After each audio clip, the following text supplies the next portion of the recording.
Occasionally నేను మాట్లాడుతున్నాను త్వరగా మాట్లాడే అలవాట్లేదు.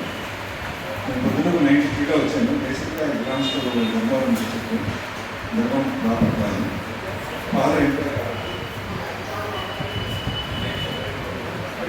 ఫాదర్ వృత్తిరీత్యా గవర్నమెంట్ డాక్టరు.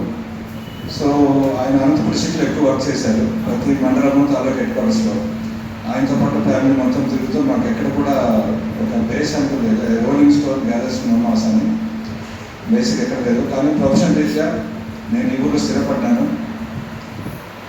యాక్చువల్గా నాకు ఈ ఊరు అన్ని రకాలుగా హెల్ప్ చేసింది. ఏ రోజు కూడా భవిష్యత్తులో నేను ఇలా ఉంటానని అనుకునే రీతిలో ఈరోజు నేను ఉన్నాను అంటే ప్రాబబ్లీ ఈ ఊరు నాకు ఇచ్చిన ఒక రకమైన ఒక విశ్వాసము, చేయూత ఎప్పటికీ మర్చిపోయింది. కానీ ఒకటి నేను గమనించింది ఏమంటే, పొద్దుటూరులో దాతలకు కానీ సేవా కార్యక్రమాలు చేసే కానీ ఎటువంటి కొదవ లేదు. God is very kind to Proddatur people. కానీ పెట్టి పాలిటిక్స్ ఒక ఆర్గనైజేషన్ ఎప్పుడు కూడా నాశనం చేస్తాను. నేను ఒక 3-4 ఇన్స్టిట్యూషన్స్ వింటూ ఉంటాను. కానీ ఇక్కడ మానవతలో చూస్తూ ఉంటే కొంచెం రిఫ్రెషింగ్ ఫీలింగ్ వస్తూ ఉంది. ఎందుకంటే ఇక్కడ మెంబర్స్ అందరూ కూడా బేసిక్గా ఒక ఎడ్యుకేటెడ్, ఒక బ్రాడ్ మైండ్ మెంటాలిటీ ఉన్నవాళ్ళు ఉన్నారు. నేను ఇన్ఫాక్ట్ వెరీ హ్యాపీ. కానీ ఎందుకో యూత్ కనబడలేదు నాకు. అది మీ ఆర్గనైజేషన్లో ఒక నాకు అది తెలియదు యాక్చువల్లీ. బట్ స్టేజ్ అనుభవించిన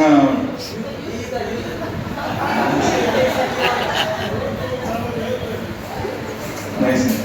అంటే ఎందుకు అన్నమాట చెప్తున్నానంటే, ప్రాబ్లీ వేర్ వార్నర్ మనకి చాలా రకమైన ఇన్విటేషన్స్ ఉంటాయి. కానీ పిల్లలు అలా కాదు. They committed a lot actually. కొన్ని పిల్లలు దే కెన్ డెలివర్ ఎనీథింగ్. చాలా ఫాస్ట్గా ఆలోచిస్తారు, చాలా చక్కగా చేస్తారు. కానీ వాళ్ళకి లేనిది ఏమంటే, నేను అబ్జర్వ్ చేసింది ఒక క్యారెక్టర్. అది మన parents we are not giving them. చాలా బాధగా ఉంది యాక్చువల్లీ. ఈ ఏజ్లో ఉన్న అందరూ ఇదే ఏజ్లో మీకు అందరికీ మనవరాళ్ళు ఉంటారు. మీ పిల్లల్ని చక్కగా మీ తల్లిదండ్రులు మిమ్మల్ని ఎట్లా పెంచినట్టు మీరు పెంచలేదు. అది నేను 100% చెప్తున్నాను. లేదు అంటే ఈ రకమైన అకృత్యాలు కానీ ఘోరాలు కానీ మనం వినాల్సిన అవసరం లేదు. వింటున్నాము, చూస్తున్నాము అంటే ప్యూర్గా ఇది మన కరెక్టివ్ ఫెయిల్యూర్. అది మీరు ఒకరు గమనించుకోండి. ఎంత సేవ చేసినా ఏం చేసినా కూడా ఫస్ట్ మన ఇల్లు మనం చక్కదిద్దుకొని, తర్వాత మన ఊరిని, తర్వాత మన గ్రామాన్ని, మన దేశాన్ని చక్కదిద్దుకోవాలని ఫస్ట్ మీ ఇల్లు మీరు క్లీన్ చేసుకోండి. నేను అంటున్నాను కాదు, కానీ ఎందుకో చాలా బాధ వేస్తూ ఉంది. చాలామంది పేరెంట్స్ని చూస్తున్నాం బయట. చిన్న ఎగ్జాంపుల్, పొద్దుటూరులో ఒక్కరికి కూడా రోడ్డు మీద బండి పార్క్ చేసేకి కనీస జ్ఞానం కూడా లేదు. ఎట్లంటే పార్క్ చేస్తారు. వాళ్ళని చూసి వాళ్ళ పిల్లలు అట్లే గర్ల్స్ని చూస్తున్నాను, బాయ్స్ని చూస్తున్నాను, చిన్నపిల్లలు చూస్తున్నాను, చెప్తే కానీ మన మీద కోపం.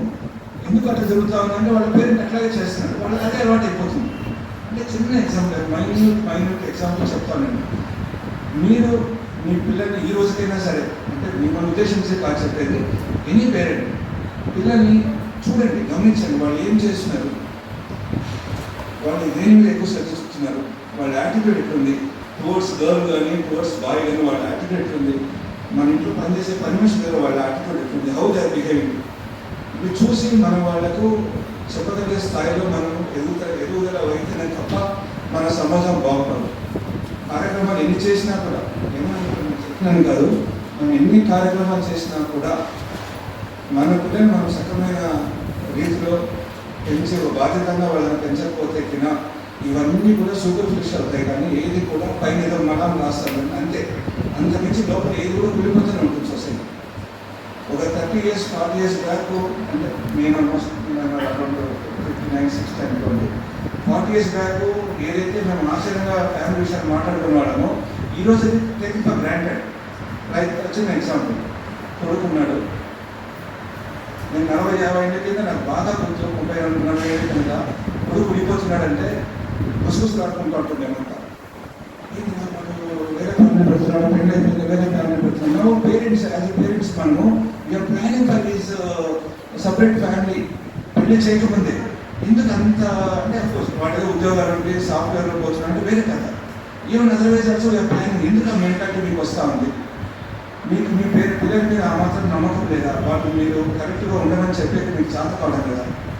ఎందుకు దాన్ని ఏమంటారు, మనిషి పెద్దగా అవుతుందంటే మనిషి చిన్నగా అయిపోతుందంటారు, అనిపిస్తుంది.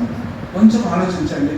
అంటే నేను ఏదో గొప్పగా మాట్లాడుతూ చెప్తున్నాను కాదండి, కానీ ఏమంటూ నిత్యము గమనిస్తా ఉన్నాను. నేను ప్రొఫెషన్లో నేను ఉన్నప్పుడు, అంటే నేను ప్రొఫెషన్కి వచ్చినప్పుడు పేరెంట్ కూడా ఏదైనా క్లయింట్స్ ఉంటారు నాకు, వాళ్ళు వచ్చి సార్ మా వాడు అక్కడ చేస్తున్నాడు, కొంచెం వాడు మీరు చెప్పండి అని అంటారు. అంటే నేను అవసరం, నేను థర్డ్ పార్టీ, నేను నీకు చెప్పేది ఏముంది, నీ పిల్లలు నువ్వు చెప్పేది ఉండలేదంటే వాడు మాట్లాడాడు సార్. అది ఇట్లాంటివన్నీ కొన్ని చిన్న చిన్న ఉంటాయి. మీరు కొంచెం కాన్సెప్ట్ అక్కడ వచ్చింటారు, అది ఒక్కటి చాలు. మీ దేశానికి మీరు చేసిన సేవ వేరే ఏమీ అవసరం లేదు. 100% మీరు మీ పిల్లల్ని జాగ్రత్తగా మర్యాదగా రెస్పాన్సిబుల్ సిటిజన్గా మీరు పెంచగలిగిన మీ మనవరాన్ని అంత మించిన సేవ ఇంకోటి లేదేమో అని అనుకునేవాడిని. ఏమనుకోద్దని నేను ఏదైనా మాట్లాడుతున్నాను. స్టేజ్ మీద నిలబడి మాట్లాడే ఒక అవకాశం నాకు ఫస్ట్ అనంత వాళ్ళు ఇచ్చినారు. దానికోసం నేను చెప్తా ఉన్నాను.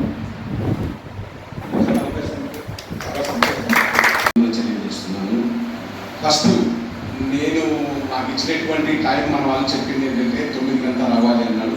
ఒక చిన్న కార్యక్రమం వల్ల ఒక 10 నిమిషాలు లేట్ అయింది, మీరందరూ క్షమించవలసిందిగా కోరుచున్నాను. తర్వాత ఇంతవరకు కూడా కళావతి మేడం గారు అయితేనేమి, ఇక్కడ భాగ్యలక్ష్మి మేడం గారు అయితేనేమి, సాయిప్రసాద్ గారు అయితేనేమి, దాంట్లో కొన్ని విషయాలు చెప్పారు. కానీ ఒక చిన్న కరెక్షన్ చేస్తే బాగుంటుందని చెప్పి నేను అనుకుంటున్నాను. ఎందుకంటే వాళ్ళు చెప్పింది ఏంటంటే తల్లిదండ్రుల బాధ్యత పిల్లలను ఆ విధంగా తయారవుతున్నారని చెప్తున్నారు. కానీ ఈ రోజుల్లో పూర్వం రోజుల్లో ఎట్లుండిందంటే 5 మంది 10 మంది పిల్లలు ఉండేవారు. బట్ ఈ రోజుల్లో ఎంతమంది ఉన్నారు? 1 or 2. కానీ ఏం జరుగుతా ఉందంటే అందరూ కూడా భయపడుతున్నారు. తిడితే కొట్టే పారిపోతాడేమో అనేటువంటి ఉద్దేశంలో జరుగుతా ఉంది. కాబట్టి అందరూ కూడా ఏం జరుగుతారంటే దాంట్లో చెప్పలేకపోతున్నారు, అరవలేకపోతున్నారు. ఎంతసేపున్నా టీచర్ దగ్గరికి వెళ్ళి, లెక్చరర్ దగ్గరికి వెళ్ళి, మీరు చూడండి మా అబ్బాయి ఇట్లా, మా అబ్బాయి ఎట్లా అని చెప్పేసి చెప్పగలుగుతున్నారు. బట్ నేను చెప్పేది ఏంటంటే దీనివల్ల మనమే ఒక ఇన్వాల్వ్మెంట్, కాలేజీ అంటే 10th క్లాస్ నుంచి అప్ టు ఇంటర్మీడియట్ ఎండింగ్ వరకు కూడా ఈ 3 సంవత్సరాలగిన ఎప్పుడైతే పిల్లల్లో ఒక చైతన్యాన్ని తీసుకొస్తామో ఆ ఏజ్ అనేది అటువంటిది 9th 10th ఇంటర్మీడియట్.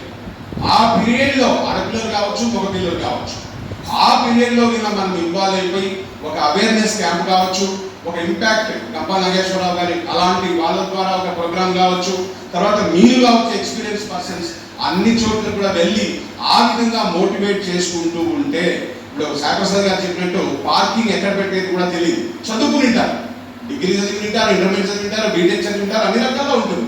బట్ వాళ్ళు పెట్టలేకపోతున్నారు. కారణం ఏంటంటే కల్చర్ తెలియదు, ఎట్లా ఏం చేయాలని తెలియదు, పక్కన మాట వస్తే ఏం చేయాలని తెలియదు, ఆడ పెట్టేస్తారు. తర్వాత ఆర్గ్యుమెంట్ కూడా చేస్తారు. రీసెంట్గా నేను వాకింగ్లో ఒకటి చూశాను, స్త్రీలకు మాత్రమే అని ఒక చోటు ఉంది, పురుషులకు మాత్రమే ఒక చోటు ఉంది.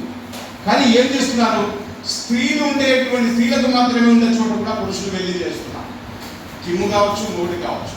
కానీ అక్కడ ఏదైనా ఆర్గ్యుమెంట్ చేస్తే ఏమంటున్నారు, ఆ పక్కన చేసుకున్నాము లేడీస్, ఈ పక్క మేముంటాము. అలాగా ఇలా ప్రతి ఒక్కరిలో కూడా ఈ మార్పు రావాలి అంటే కంపల్సరీ అవేర్నెస్ అనేది గ్రౌండ్ లెవెల్ నుంచి అన్నారు. మామూలుగా అయితే రాదండి, గ్రౌండ్ లెవెల్ నుంచి ఎప్పుడైతే వెళ్తుందో ఆటోమేటిక్గా జరుగుతుంది. ఈ విషయాన్ని మానవతావాళ్ళకి నేను ముఖ్యంగా చెప్పదలుచుకునేది అదే. లేడీస్లో మార్పు రావాలి, జెంట్స్లో మార్పు రావాలి అంటే ఈ రోజుల్లో కంపల్సరీ అవేర్నెస్ క్యాంప్ చేయాలనేటువంటి ఉద్దేశంతో నేను కోరుకుంటున్నాను. రెండవది, మహాత్మా గాంధీ గారు ఏం చెప్పారో చూడండి, ఎంత గొప్పగా జీవించావో నీ చేతులు చెప్పాలి, ఎంత గొప్పగా మరణించావో ధరులు చెప్పాలి. ఎంత గొప్ప విషయాన్ని మహాత్మా గాంధీ గారు చెప్పారు. బట్ నేను ఎందుకు చెప్తున్నానంటే మానవత గురించి నేను చెప్పాల్సిన అవసరం లేదు. మీరందరూ కూడా నాతో పాటు, మీరందరూ కూడా సీనియర్స్, సభ్యులు, ఇక్కడ చాలా ఏళ్ల నుంచి చేస్తున్నారు. ఈరోజు మేడం గారు చెప్పినట్టు 1,25,000 మంది సభ్యులు ఉన్నారు. 300 మందితో స్టార్ట్ అయినటువంటి ఈ సంస్థ ఒక వ్యక్తి కాదు, ఇది ఒక సంస్థ. రామచంద్రారెడ్డి గారు ఎక్కడున్నారో తెలియదు, ఈరోజు ఇక్కడ లేరు. బట్ అయినప్పటికీ కడపలో ఉన్నారు. బట్ నాకు అంత మానవత గురించి పూర్తిగా తెలియదు. బట్ ఈ సంస్థ 1,25,000 మంది సర్వీస్ చేస్తున్నారంటే, సభ్యులైనారంటే ఎంత గొప్పదో చూడండి. దీని ద్వారా ఎంతో మందికి అవకాశాలు ఇచ్చారు. అన్ని విషయాలు నేను చెప్పాల్సినటువంటి అవసరం లేదు. ఒక దానాన్ని గురించి ఒక చిన్న ఎగ్జాంపుల్తో మీ ముందుకు వస్తున్నాను. ఏంటంటే కర్మఫలం అనే దాని గురించి. ఒకసారి మహాభారత యుద్ధం అయిపోయింది. మహాభారత యుద్ధం అయిపోయిన తర్వాత కర్ణుడు నేల కొరిగినాడు. ఎప్పుడైతే మరణం భయపడిందో పరమాత్ముడు, శ్రీకృష్ణ పరమాత్ముడు కర్ణుని దగ్గరికి వచ్చాడు. కర్ణ, నువ్వు దాన ధర్మాల ద్వారా వచ్చినటువంటి ఆ పుణ్యం నాకి అంటాడు. కర్ణుడు ఏం చేస్తాడు తెలుసా? సంతోషంగా తీసుకోమని చెప్తాడు. తర్వాత కర్ణుడు మన శ్రీకృష్ణుడు అడుగుతాడు, కర్ణ నీకు ఏమి వరం కావాలో కోరుకో అంటాడు. అప్పుడు దానికి ఆ కర్ణుడు ఏం చేస్తాడు తెలుసా? నాకు ఈ జన్మ వద్దు అంటాడు. ఒకవేళ ఈ జన్మ ఉంటే నేను ఎవరు ఏమడిగినా సంతోషంగా ఆనందంగా ఇచ్చేటువంటి ఆ అవకాశాన్ని నాకు కల్పించు అని. అప్పుడు అది మీరు గమనించాల్సినటువంటి విషయము. దాన ధర్మాల వలన ఏ విధమైనటువంటి పుణ్యం లభిస్తుందో మరణం కూడా భయపడుతుంది. కాబట్టి మనము దైవ కార్యాలకు ఎంతైతే చేస్తున్నామో దానితో పాటు దీంట్లో ఇక్కడ 5% చేస్తే దేవుడే మన దగ్గరికి వచ్చి ఆలింగనం చేసుకుంటాడు. బట్ ఆ విధమైనటువంటి ఆలోచనతో మీరందరూ కూడా మేడం గారు ఒకే విషయం అడిగారు. ఏమడిగారు?